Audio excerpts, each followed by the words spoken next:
Hey, listeners, welcome back. We are back again here at Men's Encounter number 25.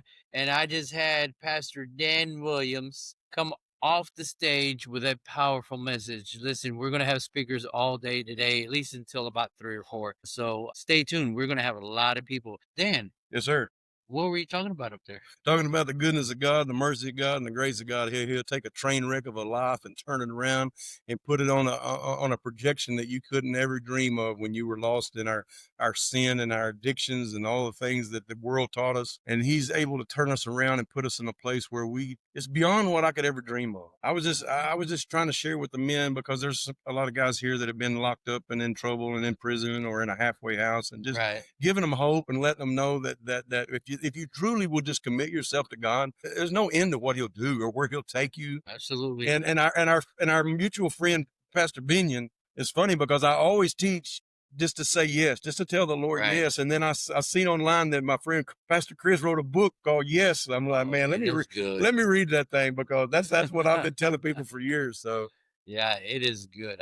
To, yeah, I mean, you're right. It's amazing how God can take a train wreck or two train wrecks that we used to be yeah. and turn us into the men that we are now. Right? Ephesians 2, chapter 4. I quoted it Come up on now. there. But But God, God. rich in His mercy and grace. Come on, man. Right? That's why we're here today. It is what we're here Because today. we've talked before, and neither one of us should be alive today according to where we were Absolutely and what we not. were doing. Absolutely not. I was honest as the day is long. When I was in my 20s, I said, I'll never be 30. Yeah. Never be 30. And I turned 31 in prison. Yeah. So there you go. But Yeah. God. You know, it's funny you say that, because I know there was times that I would never be 30. I would never be 35. I'd never hit 40. And Oh, you're 40? I'm 48. Bro, Right? you look cute, though, for 48. I know, God preserved me. And just like you, in prison, I turned each one of those decades and each one of those years, and I kept going, well, why? I shouldn't be here. And I didn't know then until I gave my life to Christ. And then I realized it was but God. That's it. Right? That's Because of it. His mercies, how rich they are. Come on. You know, and a lot of people need to not understand that, but they need to come to a realization, Just which experience it. experience Yeah, it. yeah. Come on. It's Like, real. It's real. I don't know who's watching this podcast at this hour of the morning, but God is real. His absolutely. ability to turn a train wreck into a testimony, not to be too cliche, but that's what He does. I told the men this morning, I had in the 90s, the late 80s, I had a number, not a name. My name was 196650077. Ephesians chapter 4. But God, He turned me. Now people call me Pastor Dan. Right. How in the world do you go from cooking dope to be called Pastor Dan? It's only God can do that. Only God. Only God. Only God. Because I didn't have sense enough to do it. Nope. Nope. And what does our good friend Pastor Binion say? If it sounds smarter than you, then it's God. If the voice in your head sounds smarter than you, then it's God. And it's true, That's right? good. That's good. I'm gonna write that down. You write that down? Yeah, I got that. Thank you, Pastor Chris. So, it's funny because, I just can't get over it. We talked last time at the Women's Encounter. I can't get over what He's done in our lives. Come on. Right? One time, Pastor Dan was a number. Same with me. I was a property of the state, right? They knew me by a number, and that was my identity. My identity was what I was doing in the world. It wasn't God. I didn't have a God identity, right? But we didn't realize that was a false identity. Right. We thought it was the truth. We thought Right, it was that's the who truth, we are. right? We didn't know. But you know what's funny is people say the truth will set you free. Come right? on. Which truth? That's the question: is which truth? Because not all truth is truth. All God's truth is. Hey, there you go. Right? There you go. That's why He says, when you know my commandments, the truth will set you free. There you go. Right? And we knew a false truth. Yeah. Right? And we've been raised up in it, and we just accepted it for what it was. We didn't see the man behind the curtain pulling the levers. That was Satan, and we never knew we were following him. We were just living our life, and thinking we were okay. Oh yeah, I don't know about you. I thought I was slick. Oh yeah. Not slick. For years, I thought I was untouchable. Me too. Right? Spent most of my life running from the police, and then last night, y'all missed it if y'all wasn't here last night. Y'all need to come to Men's Encounter. I stood on stage, cried like a baby, and hugged a policeman last night. That Bro, right there, bro. like I didn't realize he was police. I didn't either. I'm like, Right? why? And 5-0 on the platform. wasn't even scheduled to actually speak. No, he really wasn't. The Holy Spirit just moved, and he went up there, and he said, I'm asking for your forgiveness Yeah. for all of the police officer who have mistreated you. Will you forgive me?" And Manny in the crowd says, "I'll forgive you. Will you forgive me?" And then you stood up and hugged him, and I'm like, "Whoa." I didn't even know I needed that, bro, because I'm 30 some odd years clean and sober and out of prison, you know, and been chasing God ever since. I didn't know I needed that. And God told me, get out of your seat and hug that man because they need to see that. Because when he was asking who did wrong, who was bad with the police, who had a bad mouth on him, I was raising my hand behind his back. Oh yeah. High and mighty. I'm Oh gonna yeah. own mine. In case you're listening to this and you're trying to hide your stuff, you're playing a silly game. You can't hide your stuff. Stick your hand in the air and say, it's mine. I did that thing. That's how you repent and get rid of it. But for me to stand on the platform, I was just overcome to hug a policeman because the police did treat me wrong, but they rightfully treated me wrong because Right. A, I was guilty, and B, I had a mouth on me. Yeah. And I tell the police, oh, you think you bad because of my hands is in the handcuffs. Right. And they said, you're right. We sure do. Let me show you. But you know what? I don't hold that against them because what are you going to do when somebody's just in your face like that? And you got him dead to rights and he's talking smack. He needs to get smacked. Yeah. You know? And you know what's funny is, and for those of you who know my story, you know that I was pretty much the same way. I didn't care if you were police or FBI or marshal. If you got in my face, I got in yours, right? Sure. And we thought we were untouchable. And I mouthed it off to him. I've hit a federal officer. I'm not proud of it. That Nope. was the past, right? Nope. So they rightfully treated me wrong, and because I acted out. And what I've told a lot, and I will continue to tell a lot of young men that I mentor, a lot of men or individuals, period, is take responsibility for your actions. Yeah. Right. I told this young man the last time I was in prison, I was walking around the yard and I kept hearing this young man talking about the police, this, police that, blaming the police for him being in there. And I stopped and I said, okay, let's talk about this for a second. What were you caught with? He goes, well, I was caught for selling drugs. Okay, so you're telling me your job was to be a criminal and a drug dealer, right? It's like, yeah. So your job is to sell drugs, be a criminal, and get away with it, right? The police job is to catch the criminals, right? So you're telling me the police did their job, you failed at yours.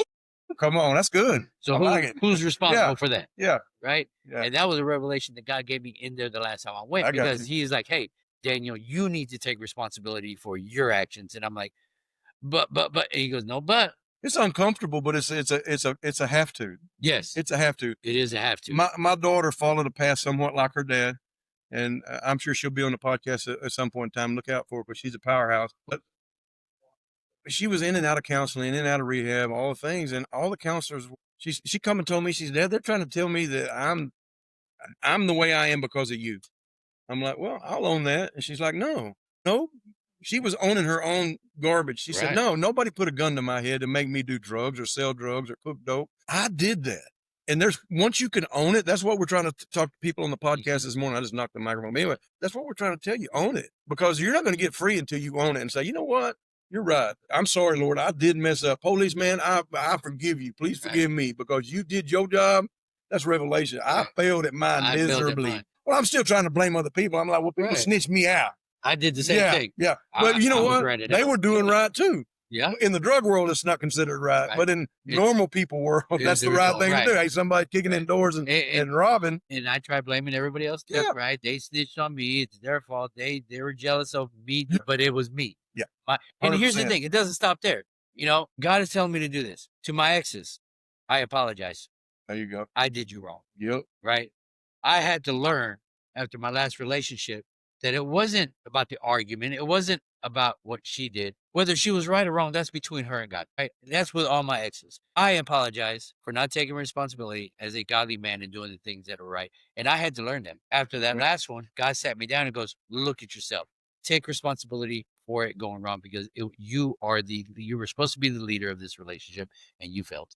I've done a lot of couples counseling in my day. Yeah. And the natural thing is the woman to tell me how jacked up the man is and the Mhm. man to tell me how messed up the woman is. And the truth of the matter is, once I separate them and tell the man, if she's giving you a reaction that's unfavorable, what did you do to provoke that reaction? Right. Right. Because you can't fix her. Men try to fix everything. You Right. can't fix her. You listen, guys, you can't fix her. So here's the deal. Or women. Women can't fix the men either. You We're not each other's saviors. And so Yeah, that's a whole nother point, Oh, but that we put something on our spouse that's not for them. It's for God to take care of, and then yeah. they fail because they should fail. They're not God, and then we're angry with them or we're upset with them. But once I can't change my wife, so all I can do is be the best version of me.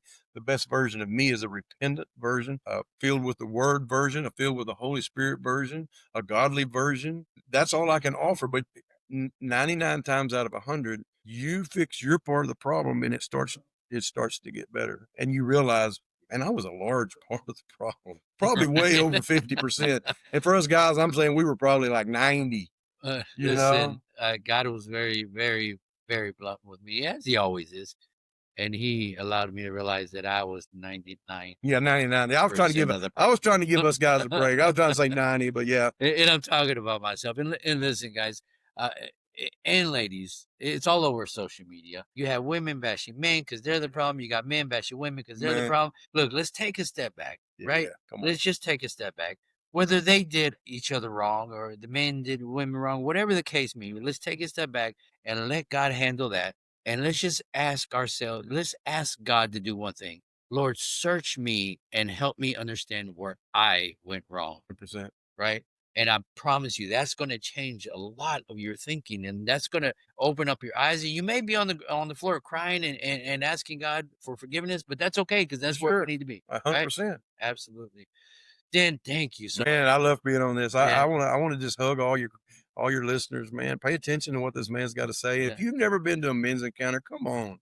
What's holding you back? It's what is it, $90, $100? yeah. I don't know. If you ain't got to holler at me, I got you. You got your Same boy, here. I We got got you. sponsorships. We got Yeah, we people got that'll all of pay that for you. because Listen, we got you. people are going to be here speaking life into you, and I've been to like 20 of these, bro, or 22, and I get something every time. Every time I'm here to lead worship and I'm here to preach, but every time I get my spirit man gets fed, Absolutely.